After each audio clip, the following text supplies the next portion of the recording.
4 human beings just fell from the moon, through 695,000 miles of nothing, and landed in the Pacific Ocean at sunset. And what happened next, on the deck of a Navy warship, is something the world hasn't seen in over half a century. So let me take you back for a second. Because to understand what tonight actually means, you have to understand what was supposed to happen after Apollo. And didn't.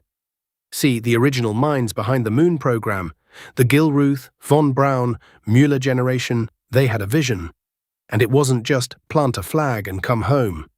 Their actual plan, the thing they argued for behind closed doors, was to first figure out how to survive in space. Long-duration missions, habitation, sustainability. They wanted all of that locked down before anyone attempted the lunar surface. But history had other plans. The Cold War was breathing down everyone's neck. Political pressure compressed the timeline. So we leapfrogged straight to the moon, pulled off something borderline miraculous with technology that honestly, the more you study it, the more impossible it seems. And then, the momentum just bled out. The country moved on, but NASA didn't stop.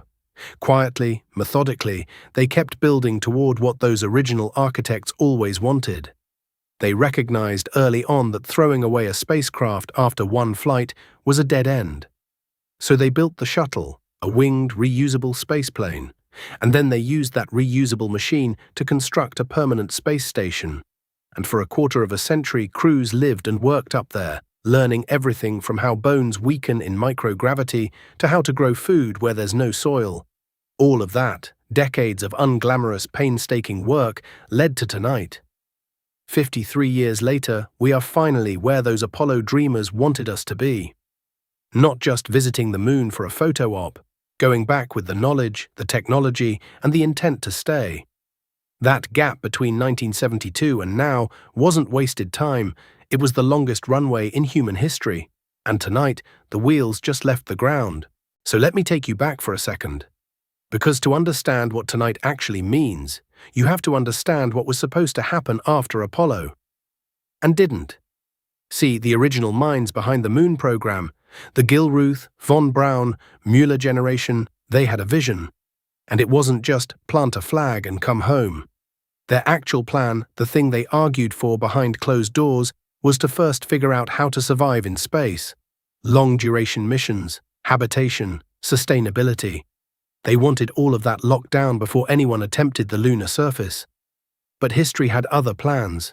The Cold War was breathing down everyone's neck. Political pressure compressed the timeline. So we leapfrogged straight to the moon, pulled off something borderline miraculous with technology that honestly, the more you study it, the more impossible it seems. And then, the momentum just bled out. The country moved on, but NASA didn't stop. Quietly, methodically, they kept building toward what those original architects always wanted.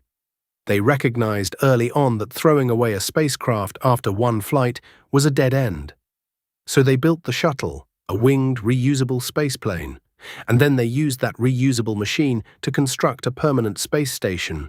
And for a quarter of a century, crews lived and worked up there, learning everything from how bones weaken in microgravity to how to grow food where there's no soil. All of that, decades of unglamorous, painstaking work, led to tonight. 53 years later, we are finally where those Apollo dreamers wanted us to be. Not just visiting the moon for a photo op, going back with the knowledge, the technology, and the intent to stay. That gap between 1972 and now wasn't wasted time, it was the longest runway in human history. And tonight, the wheels just left the ground. 3,000 yards, that's all that separates the Splashdown site from the USS John P. Murtha.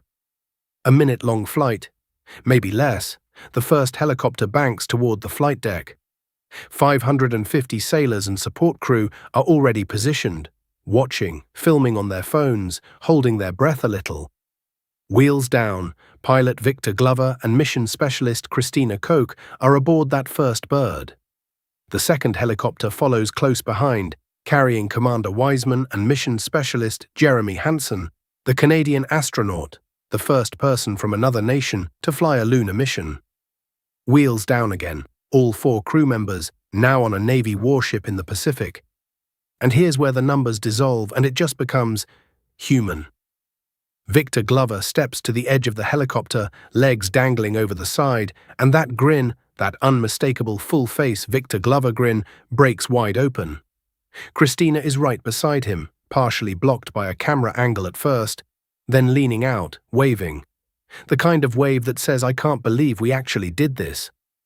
A photographer is crouching in front of them, snapping frames. Victor throws a salute to the deck crew, not stiff, loose, grateful. The salute of a man who knows exactly how many people it took to bring him home alive. NASA Administrator Jared Isaacman is already out there. Flight surgeon Rick Schuring is with him. They split up, Isaacman heading first to Wiseman and Hansen's helicopter, Schuring beginning initial wellness checks. Then Isaacman crosses the deck to Victor and Christina. Hugs, real ones. The kind where you grab someone and hold for an extra beat because the words aren't enough. We'd spoken to Isaacman on the broadcast earlier. He told us something I haven't been able to shake.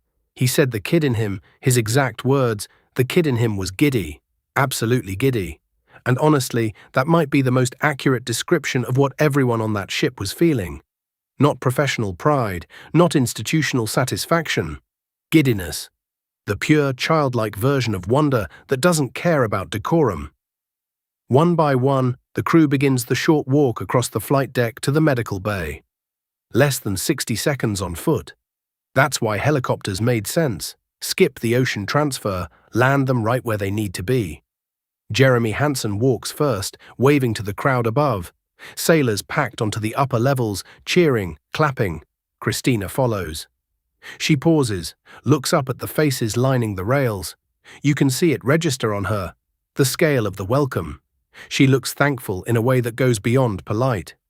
Scott Tingle, chief of the astronaut office, holds the door open for her, then doubles back for the others. Victor is next. More hugs. He's always been a hugger, and tonight he's earning the reputation. Isaacman applauds him. Victor, mid-stride, turns and starts applauding back, directing it at the ship's crew, the recovery divers, the engineers, everyone who played even a fraction of a role in getting him from the launch pad in Florida to the surface of the Pacific, and now to this steel deck at golden hour. That moment, an astronaut applauding the people who saved him, while they applaud him for being brave enough to go. That's the whole space program in a single gesture. And finally, Commander Wiseman, last one off the helicopter, last one across the deck. The crowd erupts one more time. He walks steady, measured, soaking it in but not performing it. The sun is almost gone, the Pacific is turning amber and violet, and behind him, on the flight deck, the charred ghost of a spacecraft sits in the hold of history. 53 years. That's how long humanity waited to send people back to the moon. Not because we forgot how, not because we lost interest, because we were building something that would last longer than a visit. Tonight, 4 astronauts proved the wait was worth it, and this time, we're not leaving.